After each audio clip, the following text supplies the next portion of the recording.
Well, hello there, friends and lovers, and thank you for joining us. This is 5 Minutes with Robert and Amy Nasir, and not just Robert and Amy Nasir. This week, we have the opportunity to talk to U.S. House of Representatives candidate and all-around good guy you already know, Rob Tracinski. Robert Tracinski, welcome to 5 Minutes with Robert and Amy Nasir. And thanks for having me on. I appreciate it. Now, having you on at any time to talk about the state of the nation, the state of politics, state of culture would be a great thing, but...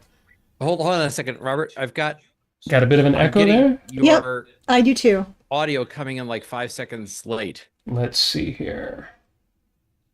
5 Minutes with Robert and Amy Nasir. All right, please stand by. Sorry about that, folks. This never happens here, but apparently it is. What could be causing that? Is there another window that's up that is... I don't know. Let's see. Yeah, I mean, it's coming through here. You don't have another window up, do you, Rob? Let me check. Yeah, it may be that you've got a YouTube window open, or maybe the show is playing somewhere. I've kind of got Robert talking to me twice here. Let's see. Not that I'm aware of. Yeah, it may be that you've got a YouTube window open. Yeah, I don't know, Robert. Can you hear that echo through your... I do. Okay. I do, and I don't see what would cause that. Wow, as a YouTube window open would be an interesting possibility. Yeah, if you've got any... That's exactly what's happening. Okay, I'm going to stop and close that out. I had no idea that was open. Well, I guessed it because I've done that before, too. Okay. Exactly on this show. I remember... All right, I think it sounds good now. All right. All right, so sorry about the technical difficulties there. Now, on to serious business. Yes. Yes. Everybody out there, you already know who Rob Tracinski is. You've been signed up for the Tracinski letter for ages. You've been following Rob Tracinski's exploits through the years, but no, this is amazing.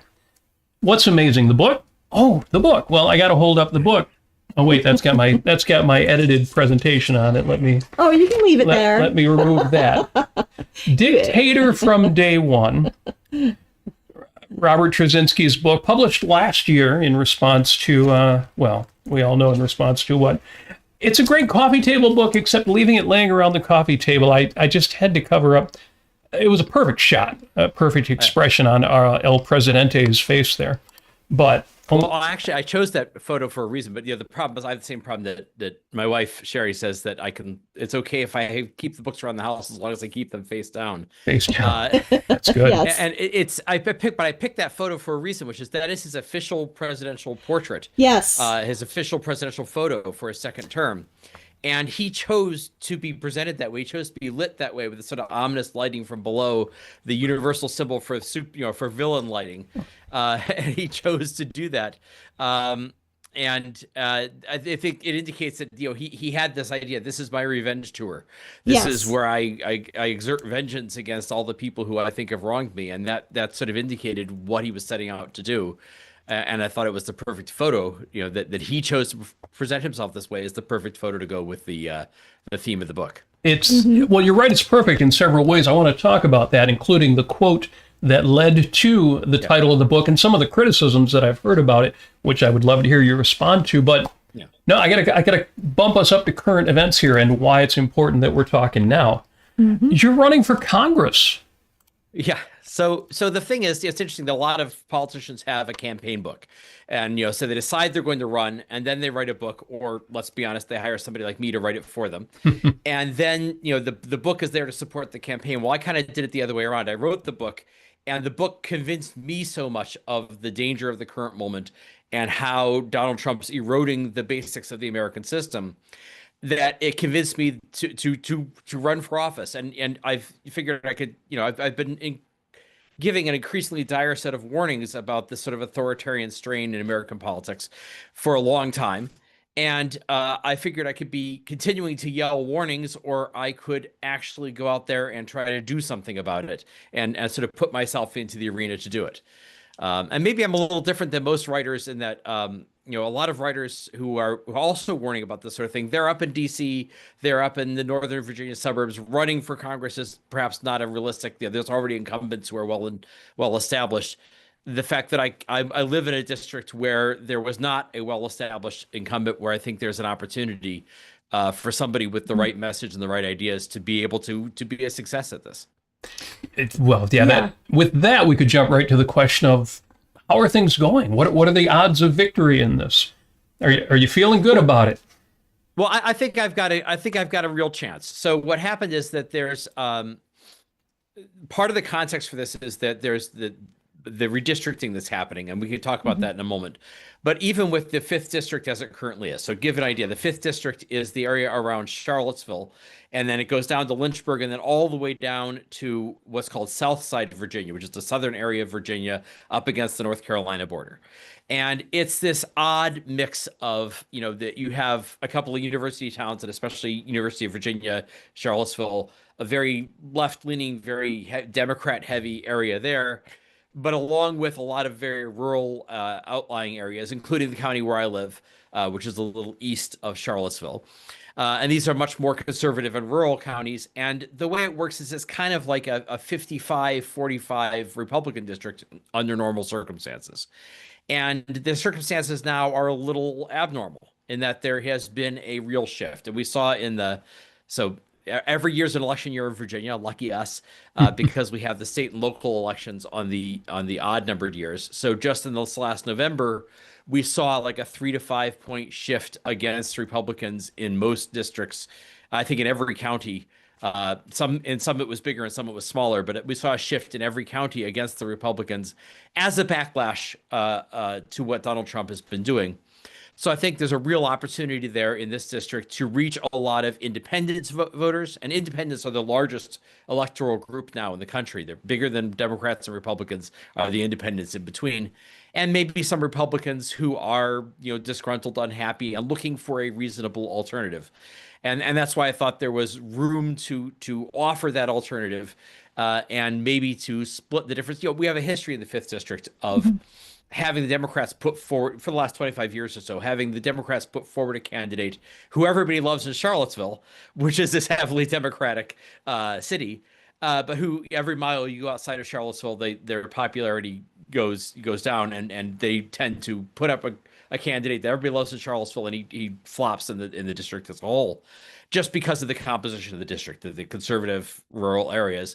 I think there's an opportunity for someone who is sort of offering a reasonable alternative to Donald Trump and to being a rubber stamp for Trump, and in this year of a backlash against those policies, for somebody to be able to pick up some of those independent voters, pick up some of those swing voters, and be able to do well in this district. I would think if anybody could capture them, it would be somebody who is not your typical Democrat. And I'm kind of leaning into the fact that I was involved in the Tea Party movement here in Charlottesville and in this area 15 to 20 years ago. Not your typical pedigree for a Democrat. Actually, the main other candidate that I'm up against is a guy named Tom Perriello, who was he served one term in Congress, the only Democrat elected to Congress in this district in the 21st century, the entirety of the 21st century. He's had one term in Congress, 2008 to 2000, elected in 2008. This is the Obama year, very good year for Democrats. He won by a very narrow margin, lost the office the next election. That was during the height of the Tea Party movement, so it's kind of ironic that we're connected in that way. But I think again, it's the fact that I've come from outside of the typical Democratic background, but agree with them on what I think are the big, most important issue today, which is this balance of power with the president and the need to rein in an out of control president. So I think there's that opportunity to be able to pick up some of the traditional Democratic votes by being the strongest person on that issue, at the same time of being able to bring in non-traditional Democratic voters, hopefully in the primaries and in the general election as well, to be able to find that sort of outside track, so to speak, to the nomination, and I think a good chance at the general election as well. So since you're not shying away from the fact that you were involved with the Tea Party movement and the Republicans in the past, what kind of reception have you been getting from local Democrats? Well, it's interesting that, part of it is we're the one thing that's kind of almost surprised me a little, but it makes sense when you think about it, is we're in a district that is largely Southern, rural, conservative, other than these few pockets like Charlottesville. And because of that, one of the things I found when I go talk to Democratic Party groups is that usually there's one or two people in that group who are themselves former Republicans, often Yeah. because that's what they grew up with, or that conservative outlook is what they were raised on. And so they've made the journey of going from being Republicans to being Democrats. So I find that it's not as hard to sell. And I think also people are intrigued by the idea. Everybody loves the idea of somebody who used to be on the other side and has come over and now agrees with you. Yeah, I think people find that intriguing. It'll probably turn some people off, but I think, it's balanced by the fact that it does present a compelling story. And like I said, the main thing I'm doing is I'm leaning into the idea that I am actually offering the strongest platform and the strongest rhetoric and the strongest outlook.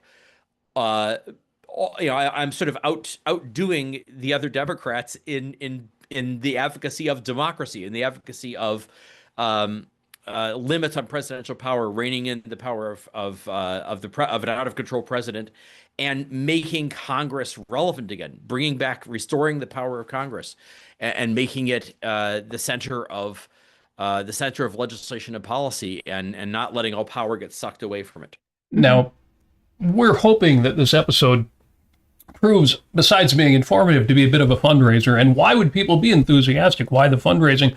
The point here is you are doing exactly what you advocated in Chapter 7 of your book, and that our current Congress isn't doing. How many of us are, whether you're for the president or not, are wondering, what the hell is Congress even doing?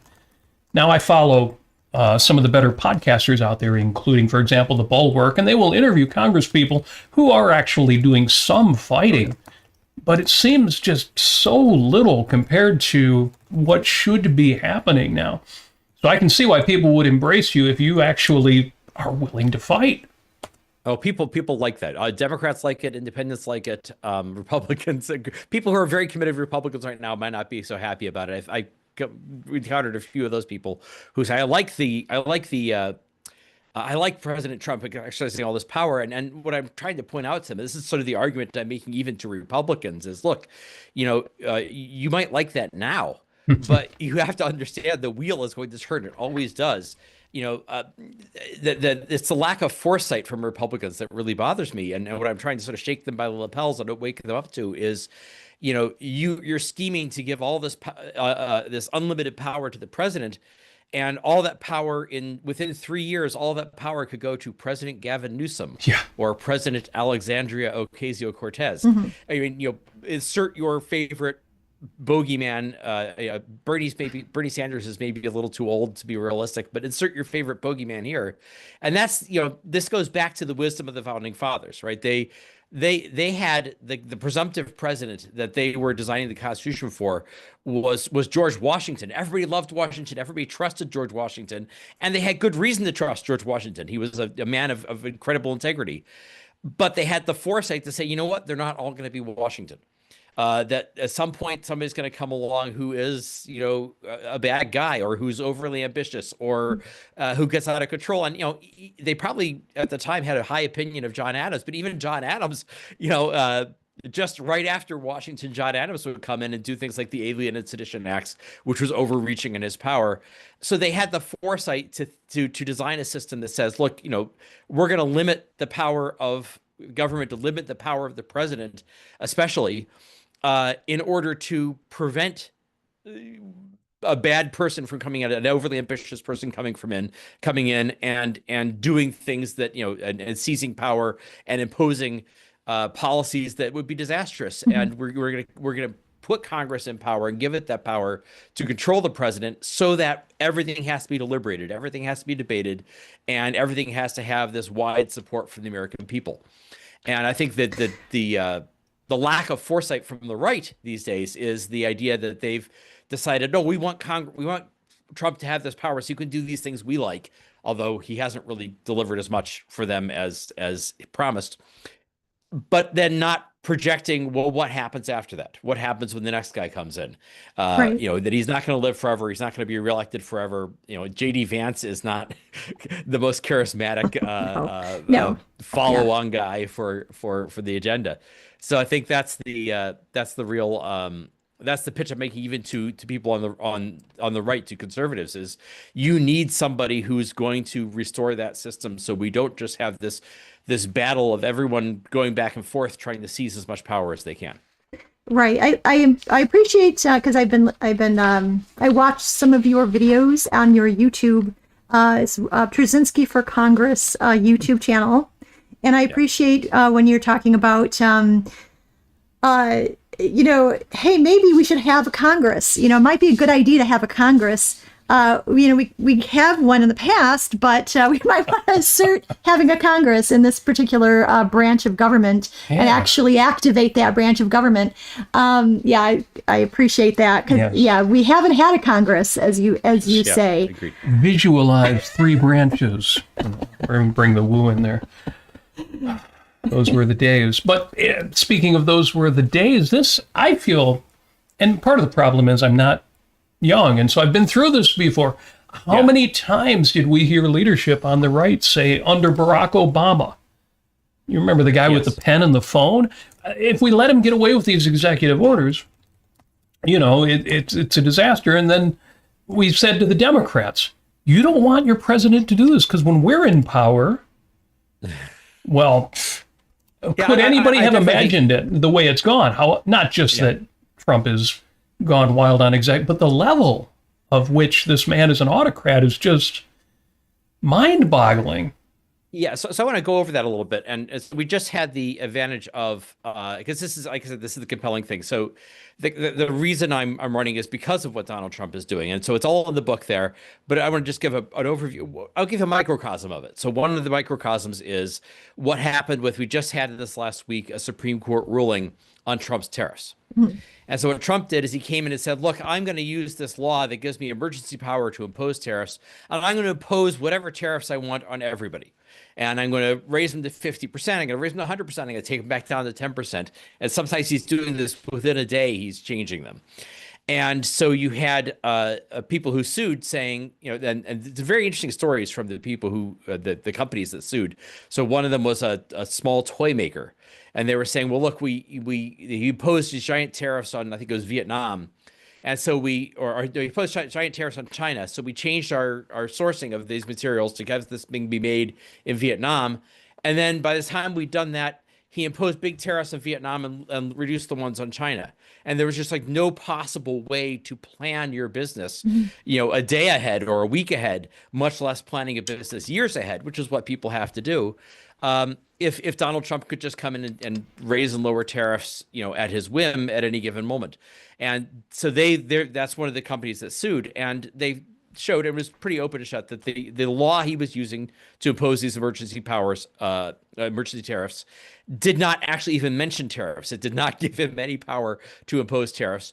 But more broadly, and this is what especially Gorsuch in his concurring ruling said, and more broadly, the Constitution is very clear. Article 1, Section 8, Clause 1, the Constitution gives the power to lay duties and imposts, the older words for tariffs, gives the power of tariffs to Congress to establish. And so now they ruled that therefore he doesn't have this power. And they have this great section, this little paragraph that where Gorsuch has, and I just made a video earlier, I haven't posted it yet, where I quote that at length, where Gorsuch basically says, this is why we have a legislature. This is why we have a Congress. So these things can be debated and done by the representatives of the people rather than by one man's dictate. But then the Supreme Court strikes this down. And then what does Trump do? He says, well, I found another law that gives it emergency power. I'm going to grab on that. I'm going to put 10% for tariffs. And then he decides within a day, he says, no, they're going to be 15% tariffs. So it's the same thing, that he has this obsession with all decisions going to be made by me personally, not having to go through Congress, not having to get anybody else's permission or say so. When you tell me I can't do it, I'm going to find a new law, a new excuse. I'm just going to do it regardless of what the law says and regardless of what the courts say. And then that the chaos of it is of saying, I'm going to declare one thing and then the next day I'm going to declare something else, and there's going to be no predictability. It is all just simply the exercise of, well, in objective terms, like, but the exercise of whim, right? And the fact that we wake up every morning and basically find out, what did Donald Trump eat for breakfast today? How did it affect his digestion? And what's his mood like? And therefore, what did he decide to do? And this whole idea of a whole country and a whole free country with a Congress and representative government being so dependent on what did one guy think today. That's the thing that I find is really, it is emblematic. It's symptomatic of the problem that we have right now, where all power is being concentrated in one person. Yeah, I think the most recent example of that for me, and it seemed like nobody noticed, was the Board of Peace. And some people have criticized the president for establishing himself as the leader of this board for a lifetime and only to be replaced by anybody he chooses to be in that idea of, I remember. Well, and he's pledging $10 billion of our tax dollars to fund it without having ever appropriated that money from Congress. Yes. I mean, I remember being young, and I was born in the hippie generation, and we laughed about the Peace Corps, those hippies, those liberals, and they were practically angels compared to this. The level of grift, the corruption, just the ways in which this man funnels money to himself. And I can almost laugh at the money because it's more the power than the money that's the issue. But the level of corruption in the money is outrageous too. I think that the corruption and the corruption and the power, it all goes together, because it all really comes down to one thing, which is what he wants is that everybody's always paying attention to him, that he is the central figure. Everybody has to go to him for anything. If you want to have a successful business and you want, a good regulatory environment, or you want federal contracts or whatever, you have to go and bend the knee, and you have to, you have like Tim Cook from Apple coming and giving him this golden, sure, emphasizing his 24 karat gold, because you know how Trump likes gold. And I know you have these companies giving $400 million, I think it's now, to build this giant gilded ballroom for Trump. And, so the corruption is part of, and what he loves about tariffs, I think, is this idea that, he can raise them and lower them, that literally that he can rule by whim, that whatever he decides to do at any moment is what happens. He loves that sense of just simply having his whims become law. And that's why he loves tariffs so much. But it's all part of the same thing, of this whole unified thing of he's one of these people who thinks if people aren't paying attention to him, he will cease to exist, right? Yes. And so he has, it's something I think Ayn Rand fans can understand. The Fountainhead is, I think, crucial to understanding this mentality. Yeah, of he exists in the eyes and in the reputation. That's why he's so thin-skinned about yes, criticism. yeah, the social the eyes and reputation. The social metaphysician. Yeah. Yeah. Well, and that sense of life that he shares with his fans, the sense that this is the way the world is now. Very Robert Stadler. It's not I who made the world this way, but damn it, I'm gonna rule it. I'm gonna run it because that's the way the world is. And I'm so sick of all you impractical idealists. In other words, people who still have ideals and believe that the Constitution is the law of the land. And it is amazing that a third, maybe I'm overstating it, but a third of our population thinks he's right, that this is the world we live in, and he is the general. You go to war with the army you've gotten. He's the general we need. He's the general we've gotten. He's the general we need. I was going to say, how do you fight against that? But that's exactly what you're doing, because the other 2/3 of the country are looking for, they're looking for you. They're looking for what you're saying. Yes, I think there is this is still America, right? This is not, there is this ugly new thing that's come, which is with just an openly authoritarian strain in American politics. And one major party that is dominated by this openly authoritarian faction. And there are intellectual roots to it. I know that I've worked for conservative publications. I've known a lot of conservatives. There is a strain of conservatism that kind of, they literally will say they don't like the Enlightenment. They think the Enlightenment was a mistake. They want to go back to a pre-modern way of doing things. And what's the pre-modern way of doing things? Well, you have instead of science, you have folklore and superstition, which is what we're getting in medicine under the MAHA, the Make America Healthy Again thing. And you have a strong man who rules, and everything has to go through the big strong man instead of having a process and a legislature and all of that. And the other part of the pre-modern system is if you want to do anything, if you want to build anything, you want to trade anything, you have to go to the strong man and you have to give him his cut. And it's I just so my kids, my dad just recently introduced my kids to The Godfather, and the original Godfather film is very much there's this introductory scene where you get a sense for this how things work in the mob, that you do favors for the Don and then the Don will do a favor for you. And I read a little something about Francis Ford Coppola is trying to say, he's trying to get across that this is a very old world way of doing things. He wanted the music for The Godfather to sound as ancient as possible. That this is this old world, pre-modern way of organizing a society that is preserved in the structure of the mob. And that's very much what these there's a strain of conservatism that wants that. But there's always been a contradiction in American conservatism, especially American conservatism, because we're trying to preserve what? We're trying to preserve the founding fathers, which is an Enlightenment, modern, forward-moving view of how the world is going to work, one that's based on principles and rationality and order and law and rules, versus conservatism being this attempt to look, to hold up the past as an ideal.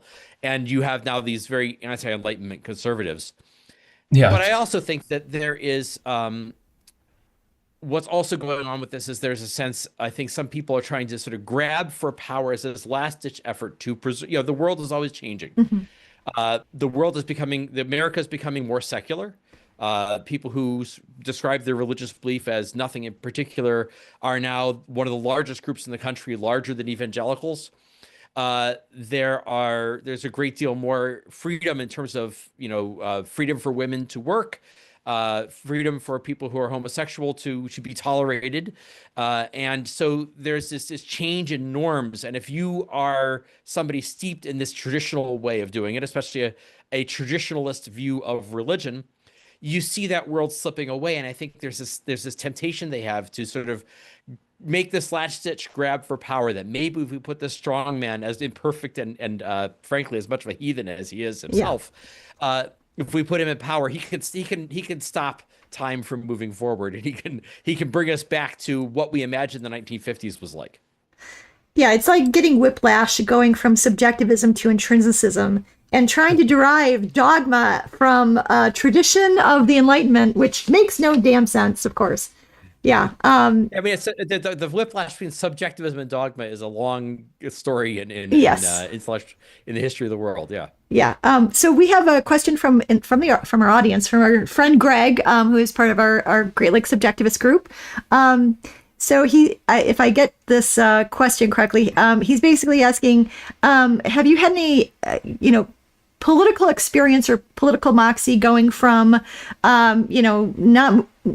not doing anything politically to running for office, and how do you find this, trying to navigate this political ladder going up and trying to figure out how to promote your own candidacy and understand the candidates around you? Yeah, well, that's a really interesting question, because I feel I've written about politics for 30 years, but from a very broad national level politics. And I've written about campaigns, but from this very 30,000-foot level, what's the message? What are the positioning of the different candidates? It's a very different thing to go from that to actually running, because I feel a bit like somebody who's been teaching about physics for 30 years. Then you ask them to build a nuclear reactor. You very rapidly discover all the nuts and bolts things that you don't know, what kind of a legal entity is a campaign committee? What are the disclosure laws on campaign finance? How getting to know everybody in every little every county in the district, everybody who's in the local Democratic Party organization, making all those contacts. As someone I've been in politics, but not in this sort of grassroots level electoral politics. I have a lot of skills that are actually very good for that. I mean, in terms of being able to get up and talk to an audience and explain my views. and make videos and my skill as a writer. That's the part that is the easiest to me. That's the comfort zone. The fun, the kind of odd thing is that it's the nuts and bolts stuff and the paperwork that has to all come first. And I'm right now at the point where I'm sort of like just getting over that hump of how do you raise money, how do you get the organization together, how do you hire people, et cetera. And I'm getting to the point where getting traction on that and being able to go back to my comfort zone a little bit more of, okay, I'm just here today to go out to talk to the Nelson County Democrats about my vision, or there's an NAACP meeting that's going to happen in Amherst, Virginia, a week or two from now, that sort of thing. And that's the sort of more of the comfort zone. And that's frankly, the more fun part about it. But also the other thing I'm discovering is that, if you want to run for Congress, the best time to start is 15 years ago, right? Because you have to get to know everybody. You have to have people owe you favors. You have to have a fundraising apparatus, all the stuff that I'm now sort of building from scratch on a very short time. And so I'm finding that, the disadvantage is I haven't been doing this for 15, 20 years. I'm not the sort of person who just wanted to be in office. It hasn't been an ambition of mine. I'm doing this for a very specific cause that's unique to today. So I haven't built all that up. But the downside of that is that, when you think about your representatives in Congress, it made me realize even more so than I thought before that what you're really seeing is a snapshot of what political issues motivated these people to run 15, 20, 30 years ago. Or in the case of Chuck Schumer, the minority leader in the Senate, Chuck Schumer has been in office in Washington, D.C. for almost as long as I've been alive, and I'm not that young anymore. So you're really, with Chuck Schumer, you're getting somebody whose political instincts and priorities were formed 60 years ago. And I think that's part of the problem we're having right now, which is that you have candidates coming up and you have politicians who are in office who are oriented around a different moment. They're ready to fight Mitt Romney. They're not ready to fight Donald Trump. And they're not focused around what are actually the key, most important issues that we need to be fighting on right now. Yeah. And so that's sort of one of the pitches I'm making is that, look, we have like Tom Perriello, who's the main, the most establishment candidate in the 5th District is, he served in office 16, 18 years ago. He's been in politics, he's in politics for reasons that originated 2 to 3 decades ago, but he's not offering, I think, the best answer to the things that are happening now. So, like I said, I have to overcome that not having laid the groundwork over 20 years. But on the other hand, the advantage of being a guy who's not always wanted to be in politics, being someone who came in because of the main issues, the unique issues of our time right now. Have you? Other thing to throw in too, which is, personally, the thing I've had to do sort of psychologically is to be a good writer, you have to be kind of an introvert. You have to like sitting in a dark room alone for 4 hours at a time, concentrating. And this is a lot more going out and talking to people and calling people up and a lot more of the administrative and the for lack of a better word, the schmoozing aspect of things than I'm used to. So it's been a bit of an adjustment as well.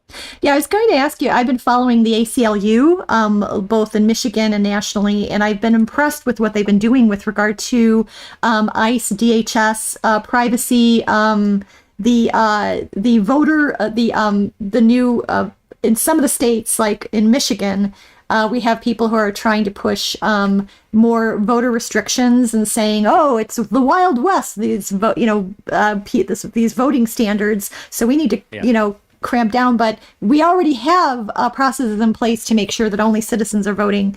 So the ACLU, I'm just finding that they are on top of. Heck, I mean, they're even on top of. Kristi Noem came out recently and talked about wanting to use. I forget how to say it, but there is a particular cameras and facial recognition. Yeah, this particular very Black Mirror version of China's social scores. Yeah, social Very scores. much so. And so they've been really on top of it. So my question to you is, have you been working with or talking with the ACLU and maybe getting their support or their blessing? Not yet, although I have a feeling I'm not. I think a lot of all the Democratic candidates are going to be kind of equal in their eyes on that issue. Okay. But definitely, that's exactly the sort of thing I'm doing, is getting to know. Actually, there's one I'm about to make contact there. There's something called the Rutherford Institute, which is this very distinctive to Charlottesville. It was funded by somebody locally here. That used to be sort of more right-wing libertarian, that has become very civil libertarian and has been fighting a lot of this stuff.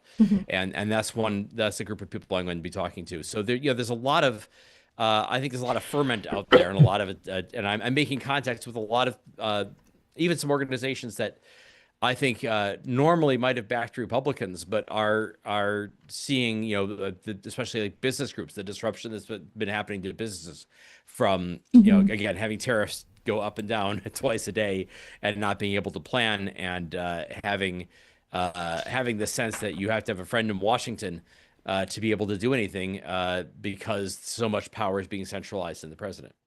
I was thinking to myself, well, I've been in politics. I've been a state committee woman for the GOP years ago, pre-Trump, and I left when Trump came on the scene.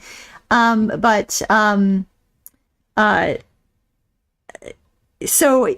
now I'm losing my train of thought. I'm trying to think. Okay, I've completely lost it. I'll take, if you want to take a moment. Go ahead. Well, I think this might be a good opportunity to go to. I know what issue we wanted to talk about, which is why am I running as a Democrat as opposed to trying to save. Well, let me introduce that topic by asking the folks who are watching live right now, or if you're listening to the podcast later, you can think about this in your own head. Who do you think supplied this quote on this book, Dictator from Day One? Incidentally, somebody took me to task about recommending the book, and they said, yeah, this guy doesn't even get Trump's quote right. He said he was going to be a dictator on day one. I thought, how do you not realize the point that's being made by taking that braggadocio? I'm only going to be a dictator on day one. The whole point is that even that we might have settled for, but no, he has been as bad on every day after day one as. Anyway, point is, back to the book. Recommendation for the book. See if you folks out there can guess who would have said this, who would have written this. The best short summary of how Trump is turning the United States into a dictatorship. That same person forwarded one of your tweets out there and introduced it by saying, Robert Tracinski, a thoughtful Republican turned Democrat, is running for Congress in Virginia. This was written by Steven Pinker, who, incidentally, 90% of our listeners, of course, are fans of Ayn Rand, will be speaking at this summer's OCON. Steven Pinker recommending the book, and in exactly the terms that you would want him to. Mm-hmm. Yeah, I was very pleased by that. I've had a contact with Steven Pinker over a number of years. And one thing I got to say about him, there are certain philosophical disagreements I have with him, because he has a whole thing about basically not believing that free will is real, and certain things he has on his view of consciousness and the view of the brain that I disagree with. But at the same time, what I admire about him is he is somebody who, for as prominent as he is somebody who says yes to a lot of stuff, anything having to do with freedom of speech, with liberalism, with defending Enlightenment values. He says yes to an awful lot of stuff. Yes. And the fact that, so I originally came to his attention because he wrote a book in defense of the Enlightenment. And it's actually quite a good book. I have his quibbles, I have some disagreements, but on the whole, this is Enlightenment Now. They came out in 2018, I think it came out. And so he wrote quite a good book, and I wrote something that was defending him on a point that he was making there, and got his attention that way. And I corresponded with him, and he said yes to me on a couple of things that I've asked him to do, appearing on podcasts. And he is somebody who, I think has some philosophical errors and some intellectual errors, and some blind spots, but who is very generous and very dedicated in saying yes to things that he can do to help sort of support freedom of speech, intellectual diversity, and rational debate, and political freedom. So I have a lot of admiration for him because of that. And as a guy who's that prominent, he doesn't have to do it that much. So when Steven Pinker says when he says Republican turned Democrat, obviously that doesn't mean what some folks might think. I've got somebody in the chat here saying, well, this all sounds fine, even good, but what is your position on climate science or universal health care? That's not the kind of Republican turned Democrat that Steven Pinker is talking about. The fact that it makes sense for you to be running in the Democratic Party right now in a nation under Trump, I wouldn't even want to ask you about climate science or universal health care, because you'll deal with those questions when they come up. And I'm sure some on the Democratic side will be critical of your stance, but maybe it's because I know you better than most people out there who are just coming on the scene saying, oh, who is this guy? I don't think we need to be too concerned about your positions on climate science or universal health care, do we? Well, so let me put the question a different way, which is because I've gotten this version of it. It's like, if you're signing up to run as a Democrat, does that mean you're going to have to adopt standard Democratic positions on all the issues? Good. And so that comes to the fact that, one of the several reasons why I've never run for office before. By the way, one of the reasons I've never run for office before is when we got married. This is 33 years ago now. About the time we got married, I was starting to write about politics, and my wife said to me, promise me you'll never run for office. I don't want to be a political wife. Promise me you'll never run for office. And I said, oh, don't worry. It's so much more fun to sit back here and make fun of the idiots who run for office. And well, here we are. So the first hurdle I had to overcome was telling her I was thinking of doing this. And she was actually mad at me for like 3 days straight.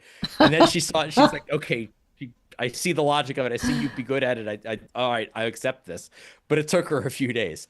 But one of the many reasons I've never run for office is that every party has its litmus tests, right? And if I ran as a Republican, how is I going to do, especially in a rural conservative district like this? How is it going to work to be a pro-choice Republican? Yeah. Well, that wasn't going to fly. Right. There was no reason to try that. I tried doing that myself, and that didn't work. Yes. Which church Exactly. do you go to every Sunday? I'm sure there are places in the country where at least 10, 15 years ago where you probably could have run as a pro-choice. I mean, Mitt Romney was a pro-choice Republican in Massachusetts before he became a pro-life Republican in Utah. Right. But there are places you could do that. But again, every party has those litmus tests, and I'm sure that if I were to do you get these questionnaires that they send to you as a candidate, and if I'm going to mark off all the things in the questionnaires of where I stand on this, that, and the other, I'm not going to measure up compared to some of the other candidates as being a down the line traditional Democrat. But the reason I thought I can do it now is that there is really, all those issues are sort of off to the side. In a way, what I'm going to vote for in Congress is secondary to the fact that Congress has to exist. Congress has to have power and not just be a rubber stamp or a speed bump for a president who's amassing all power to himself. And I think that is the number one issue right now, is the issue on which I think I'm actually stronger than any other candidate that's in the race right now. And so I took one of the reasons I decided to jump in. Yeah. So it was about the time I just finished the book. This is September. Just published the book. And of course, right after I published the book, something even more outrageous has to happen that I didn't have time to include in the book. And that is when Trump tried to shut down Jimmy Kimmel. Mm-hmm. And this is so foundational. I say to people, when I was a kid, a comedian could go on TV and make fun of the president and just mock him without mercy, and nobody even think about punishing him for it. And that period of when I was a kid lasted until age 55, because that was the way things worked until about a year and a half ago. And now we have this situation where a comedian, mocks the president, makes fun of him, criticizes him all the time, and the president tries to get him yanked off the air using the FCC. It almost seems like a joke to say the First Amendment is first because it's kind of important. Yeah, it's kind of important. Yeah. So this happened, and so I looked to say, okay, so what are the Democrats saying about it? And I looked to this statement from Chuck Schumer, again, minority leader in the Senate, one of the top Democrats in D.C. And he says, "I'm focused like a laser on affordability." I'm like, wait a minute, we're dismantling the First Amendment, and you want to talk about the price of eggs? Yeah. And then I looked after that, I sort of looked around and looked at what the candidates were like in the 5th district and thinking maybe there's somebody I can back. Maybe somebody's already doing it. Maybe somebody's already taking this on. There'd be some civil rights lawyer who's going in there who's going to be really great on these issues, and I don't have to do anything. And I heard a lot of the same boilerplate stuff about affordability. And that's partly what happened is we had a governor's race here in Virginia about that time. and the memo sort of went out. Don't talk about these constitutional issues. Don't talk about Trump. Don't talk about abuses of power. People tune that out. They won't care about it. Talk about affordability. And everybody sort of got that mantra and was following it. And it just seemed to be, but it was so obvious to me it wasn't meeting the moment. And I also think it wasn't factually true, the idea that people don't care about it. So, for example, Trump right now is at his third lowest point in the polls during his 2 terms in office. So he's about at his third lowest point right now. And it isn't because the price of eggs went up. Eggs are actually pretty reasonable right now. It isn't because of some economic crash that might be happening. It's probably slightly less likely to happen now that the tariffs are if the tariffs get lifted. But it's not because of the economy. It's because of what was happening in Minneapolis. It's because of the shooting of Renee Good and Alex Preddy. It's about the masked men going through the street asking people for their papers. This stuff that's like real, dictator-y stuff. I mean, this is the stuff that if in the movies, if you went to show a place of dictatorship, you'd show masked men wandering the streets with machine guns asking people for their papers, and that would be accepted immediately by the audience. That's, oh yeah, that's supposed to be some really horrible oppressive regime. Well, that's actually happening and has been happening up in Minneapolis, and it was the reaction to that has moved public opinion very strongly against Donald Trump, and not just among the Democrats, because Democrats were against him from the beginning. It's the independents, it's non-college white voters, like one of this demographics that Trump had a lock on. They've now turned against Trump, right? And they've turned against him on immigration, which was his signature issue, right? So you've had, I think that the people actually do care about what kind of government they live under. They do care about living in a free society. They, the Jimmy Kimmel thing broke through to a lot of people. Yes, it did. That, wait a minute, we don't want to live in a society where you can yank a comedian off the air because he criticizes the president. So I think that theory that we have to talk about the price of eggs and not focus on these constitutional issues, I think it's upside down. And so what I'm offering basically is, we'll worry about climate change later. We'll worry about a lot of these other issues later. First thing we have to do, and it's going to take years and years to do this, is we have to restore Congress, the power of Congress. We have to set up safeguards against this happening again. Things like I would have legislation to either remove or very specifically and objectively define the criteria that the FCC can use. They right now have this thing that the FCC decides if your broadcast is in the public interest, which from the beginning, it's 100 years old. From the beginning, it's been this source of mischief and abuse by people who just want to shut somebody down because he's criticizing somebody that they want to protect. So let me, that we're going to need to focus on. Yeah, that's great. I mean, we can cover so many topics. We've only got about 10 more minutes of your time here. And I just want to make sure that everybody understands that I put a Facebook link, event in the chat in both Facebook and YouTube chats. So please go ahead and if we don't get to your questions within the next 10 minutes, please write them down and come over to Facebook, and you can keep conversing with Rob on all these issues, and he can cover all of it, everything in the universe, even. So, as we've been doing. So our good friend Nick Provenzo, Nick, this is what you wrote in earlier. So here's the question: polls suggest that Americans are uneasy about Trump's budding authoritarianism. But they're also not convinced Democrats can offer something better. Trust is split 3 ways. If the country is to look for leadership and stability but doesn't fully trust either party, how does your candidacy help Democrats in Central Virginia create that trust and reassert Congress's proper constitutional role? Well, yeah, I think that is the thing that part of the reason I think Democrats haven't benefited as much as they could from the backlash against Trump is because, again, a lot of the top Democrats, top leadership in Congress, hasn't been mentioning this stuff. They haven't been campaigning on this. Only very recently, only in the last month, they finally decided, okay, we're going to hold up this small amount of Department of Homeland Security funding in order to say, oh, you have to actually follow the Fourth Amendment. Right. So it's like what they're asking for is so small compared to, and they're coming to it so late. A related thing, somebody pointed out to me, why are you talking about defending Congress? If people hate Congress, Congress polls terribly. I said, well, the reason people don't like Congress is it doesn't do anything. Mm-hmm. And if Congress started doing something, maybe people would have a reason to defend Congress and to like Congress. So I think part of what's going on is the Democrats talk themselves into this sort of a defeatism And they became very Me Too, especially on. And now this is the old version of Me Too. So before Me Too meant sexual harassment, Me Too meant, the old. This is the old Republicans who would sort of say, "Oh, we're for it." They'd find whatever the Democrats were for, and they say, "Oh, we're for that too, just less of it." And the Democrats did that on immigration and a couple of other issues to Republicans in the last couple of years. So I think part of it is that Democrats have not offered; they've offered an echo instead of a choice, but also because Democrats have their tendency to, I think this is one of the mistakes they made when Biden got elected in 2020, is they decided, okay, Trump has made himself unpopular. Now we got into office. We don't have to worry about protecting the structure of the Constitution and fixing the things that can be abused by an authoritarian movement or an authoritarian president. Instead, we can go for our fantasy list of whatever our base, that we have our left-wing fantasy agenda. We could do the Green New Deal, and we could do this, and we could do that. And of course, they also had, this sort of, we called it political correctness once. They called it wokeness, which has become a terms almost so vague as to be useless. But there was this sort of hectoring, scolding kind of style that they had that often seemed that turned people off.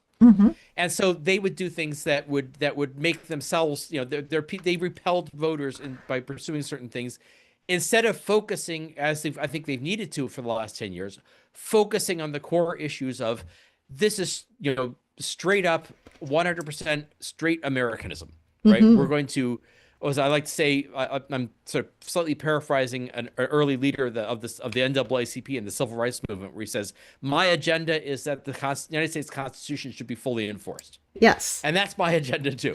I think we need to focus on these core American values of we're going to protect freedom of speech and have people be able to criticize whoever they like and not have to worry about reprisal. We're going to protect the independence of the judiciary. We're going to protect the power of Congress to say what taxes get imposed upon us. We're going to stop the outright the sort of flagrant corruption that happens when you have a president who has too much power and not enough checks on him. Go down those lists. We're gonna make sure the Fourth Amendment actually applies, that you can't do search and seizure, and you can't arrest people without due process and without real warrants. We're going to focus on this stuff that is core Americanism going back 250 years and try to protect that and make it stronger for the next 250 years. Yes. Well, I mean, outstanding. That's great. We've got a few more questions I think you've pretty much already answered. And then a few that seem a little tangential. And for example, let me read this one from Stephen Katz. He says, do you think, and this is going to sound left field, but I think it kind of makes the point that this battle needs to be fought where people's heads are at. Stephen says, do you think Sharia law is an imminent threat to the U.S.? What do you think of the House or Senate versions of the Preserving a Sharia-Free America Act? And before you answer Stephen's question, to me, this is what in the life coaching community we call a crazy maker. Not to pick on Stephen, but this is Trump, and this is Trump's people creating a crazy-making situation. There are important things we need to talk about. There are important things we need to do. We need to get back to the Constitution. I'm not saying that the threat of Sharia and Islam is nothing, but how do you handle a question like that when that comes at you? Well, two things. One is I would compare it to this issue of, because I know that some of the local conservative groups here are very into this idea of non-citizens are voting, and that's why the only reason Republicans lose election is non-citizens are voting, and it's similar to that in that there are a few cases of ineligible voters, non-citizens voting, but it's like a dozen people. I mean, it's very, very tiny. It's like, I calculated out, it's like 1/10 of 1/100th of 1/100th of 1/10 of 1/100th of a percent of voters. Yeah. It's this tiny little fraction, has nothing to do with the outcome of elections, but it serves, what you have to have is a skepticism that this serves as an effect. And same thing with Sharia law. There are probably some people out there in a couple spots, you can find mosques in Michigan or maybe in Minneapolis where somebody has proposed Sharia law. But it's a tiny little thing. It's such a small minority who's in favor of this that it's not a real threat. But there, you have to have the skepticism. There is a political leaders and political agitators who have an interest in making you think this is a threat. And they have an interest in making you think it's a threat, so you'll be so worked up over that they can get you to say, oh, and this person's the enemy, and go vote against them. Yes. And the way I like to put it is, this is something I've observed many years observing politics, is that, for somebody like me who's a writer, words are tools to communicate ideas and facts and important principles. For a politician, words are catchphrases and slogans that are there to get a reaction out of people. And the way the average politician looks at you is that your head is a series of buttons, and he wants to reach in and use words to reach in and push a series of buttons inside your head to get you to do these knee-jerk reflex reactions, and therefore to make you angry or afraid and make you vote the way he wants. So one of the examples is transgender sports. The transgender athletes in schools, in high school sports. This is something, again, there's a handful of cases. I think in the 5th District of Virginia, I looked this up, there are 0 cases, 0.0 cases of this happening in the 5th District of Virginia. But to a certain kind of politician, this is a button they can push. They just mentioned that word, transgender sports. They've pushed a button in your head. They've made you angry. They've made you afraid. And then they've gotten you to the point where it said, now they made you angry and afraid. I can direct that against, you have to vote against the Democrats and you have to vote for me. Even if this is, and actually, I say even if, but actually, especially because it's distracting you from the issues that are actually real and important and the big issues in your life.